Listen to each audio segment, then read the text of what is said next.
लोकसभा में। आपको ये जानकारी दे दें कि बिल पर करीब 8 से 10 घंटे तक की चर्चा होगी। चर्चा में एनडीए की ओर से युवा सांसद हिस्सा लेंगे। सारी परीक्षाओं को लीक प्रूफ बनाने के लिए प्रधानमंत्री मोदी ने नंदन नीलेकणी के नेतृत्व में टास्क फोर्स का गठन किया है। टास्क फोर्स में कौन कौन है, हाई पावर टास्क फोर्स का काम क्या है, इस पर हम सारी चर्चा करेंगे। लेकिन सबसे पहले आपको नए और पुराने कानून के बारे में बता देती हूं। उसके लिए आपको ले चलती हूं जरा बिग स्क्रीन पर, क्योंकि ये सवाल बहुत लोगों के मन में है कि कानून तो पहले भी था, तो अब ऐसा क्या हो गया। तो पहले प्रावधान आप देख ले, प्रावधान क्या क्या रखे गए हैं। फास्ट ट्रैक कोर्ट में सुनवाई होगी, 3 महीने के अंदर अंदर सुनवाई पूरी करनी होगी। पहला हिस्सा देखिए, 10 साल तक की सजा, 10 करोड़ तक का जुर्माना, 2 महीने में जांच पूरी। और जो बात 3 महीने की टाइमलाइन की है, तो 2 महीने के अंदर अंदर पुलिस को अपनी जांच करनी होगी।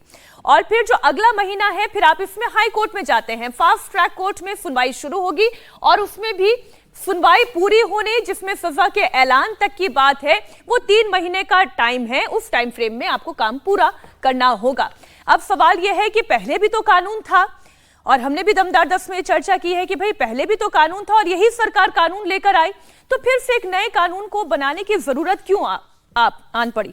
अब आप देखें, जो पिछला कानून था 2024 का, उसमें सजा का प्रावधान कितना था, 3 से 5 साल तक का प्रावधान था। लेकिन 26 का कानून यह कहता है कि मिनिमम 5 और मैक्सिमम 10 ईयर्स, 5 से 10 साल का प्रावधान रखा गया है।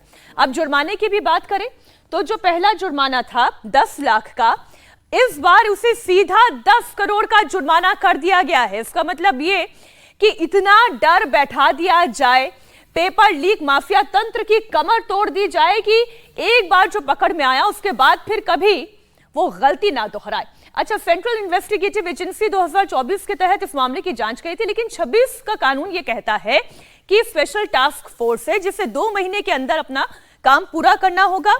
ये समय सीमा जो पिछले कानून के तहत कोई तय ही नहीं थी, जांच चले जा रही है। कई बार अपराधी जो है, क्योंकि दोष सिद्ध नहीं हो पाता है, बेल पर है, आजाद हो गया, अब 3 महीने के अंदर अंदर जांच भी पूरी करनी होगी और सजा का ऐलान भी करना होगा। अब इसके अलावा देखिए, सर्विस प्रोवाइडर फर्म, उनके लिए सजा का क्या प्रावधान है। 24 का कानून यह कहता था कि 1 करोड़ का जुर्माना, एग्जामिनेशन की कॉस्ट की वसूली और 4 साल तक के लिए ब्लैक लिस्टेड। लेकिन नया कानून यह कहता है कि 5 करोड़ का जुर्माना, एग्जाम कॉस्ट की वसूली और 8 साल तक के लिए ब्लैक लिस्ट कर दिया जाएगा। ये कुछ इंपॉर्टेंट बातें हैं जो इस पूरे मामले को लेकर है। अब इसे जरा डिस्कशन के प्लेटफॉर्म पर हम ले आते हैं। दरअसल आप यूं कहें, अजीत जी की सरकार शिक्षा परीक्षा तंत्र में सुधार के लिए जो सबसे एग्रेसिव, सबसे आक्रामक और सबसे डिसाइसिव कदम अगर सरकार कोई उठा सकती है, तो एक्चुअली वो अब उठाते हुए दिखाई दे रही है। बिल्कुल, ये बात ठीक है। इसके पहले जो कानून बना था, वो कानून 2024 में बना, फरवरी में, हमको जहां तक ध्यान आ रहा है बजट सत्र में पेश किया गया था उसको, और उसी में वो पास भी हुआ था, जून में लागू भी हो गया था। लेकिन उसी साल फिर नीट यूजी का पेपर लीक हो गया और कई जगह परीक्षा केंद्र मैनेज होने की खबरें आई। तो ये 24 में ही हो गया, दोनों चीज। अब कानून बना, उसके बाद ये हो गई। तो तभी से ये लग रहा था कि उस कानून में कुछ बेसिक चीजों को बदलने की जरूरत है, कुछ और ऐसी चीजें ऐड करने की जरूरत है जिनसे उसको ज्यादा सख्त बनाया जाए और इस पर रोक लगाई जाए। तो अब वो चीजें ऐड की गई हैं। इस 2026 का जो अब आज पेश होगा, जिस पर चर्चा होकर के उसको कानून बनाया जाएगा, तो वो एक पहलू है, पेपर लीक से जुड़ा हुआ है, पेपर लीक रोकने के लिए। उसके पहले हम लोग जो लगातार जो स्ट्रक्चरल रिफॉर्म्स की बात कर रहे थे, उसके लिए भी एक जो पहल हुई है, वो बड़ी इंपॉर्टेंट पहल है। टास्क फोर्स जो बनी है नंदन नीलेकणी के नेतृत्व में, जो हाई पावर टास्क फोर्स बनी है, वो स्ट्रक्चरल रिफॉर्म्स की बात करेगी। Sir, PCR directive task force की पूरी तस्वीर हमारे दर्शकों के सामने रख दें।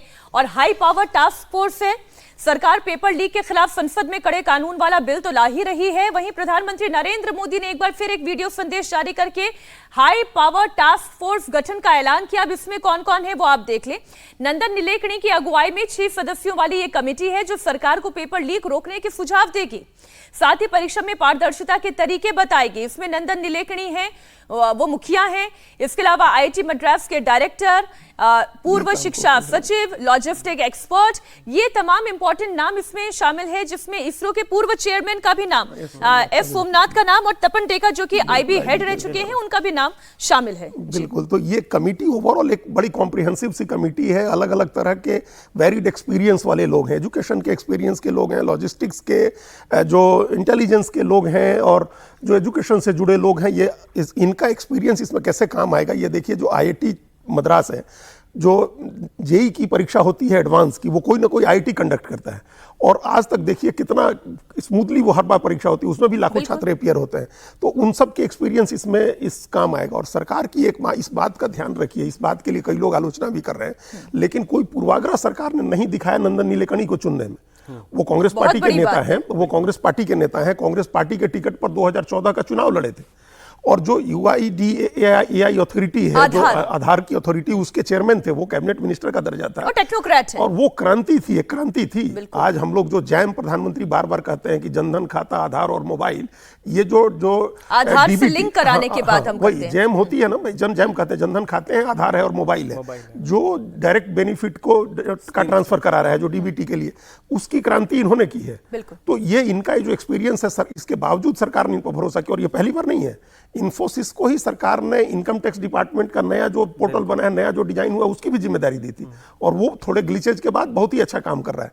तो इनका जो एक्सपीरियंस है, सरकार ने कोई पूर्वाग्रह नहीं दिखाया, और ये नाम इतना बड़ा है कि जो भरोसा, जिस भरोसे की कमी हम लोग कह रहे थे कि परीक्षा में थी, वो भरोसे की कमी दूर होगी। नौजवान पीढ़ी को भी ये भरोसा होगा कि एक ऐसा व्यक्ति आ रहा है जिसने अपने दम पर एक इतना बड़ा एम्पायर खड़ा किया और टेक्नोलॉजी में इतना बड़ा नाम किया। और हर नाम जो आप इस टास्क फोर्स में देख रहे हैं, हर नाम बहुत महत्वपूर्ण है और अपने अपने क्षेत्र के वो महारथी हैं। पेपर लीक को लेकर प्रधानमंत्री नरेंद्र मोदी ने तीसरी बार वीडियो जारी किया, और इस बार उन्होंने अपने वीडियो में क्या कहा, वो आप सुनिए। फ्रेंड्स, विद्यार्थियों के भविष्य के लिए भारत सरकार लगातार अनेकविध कदम उठा रही है।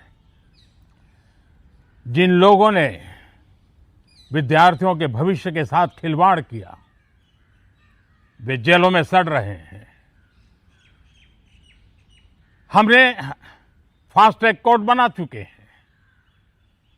हम पार्लियामेंट के अंदर भी कठोर कानूनों के प्रावधान के साथ नया कानून बनाने की दिशा में भी आगे बढ़ रहे हैं। लेकिन हमें भविष्य के लिए सोचना है।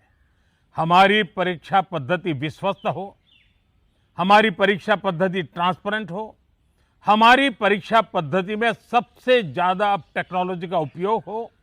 इन सारी बातों को ध्यान में रखते हुए विश्व प्रसिद्ध टेक्नोलॉजी एक्सपर्ट श्रीमान नंदन नीलेकनी जी के नेतृत्व में एक हाई पावर टास्क फोर्स बनाने का निर्णय किया है, जो एग्जामिनेशन रिफॉर्म की तरफ फोकस करेगा और जल्द से जल्द आने वाली परीक्षाओं की विश्वसनीयता को सुनिश्चित करने का काम इसके रिपोर्ट के आधार पर कर दिया जाएगा।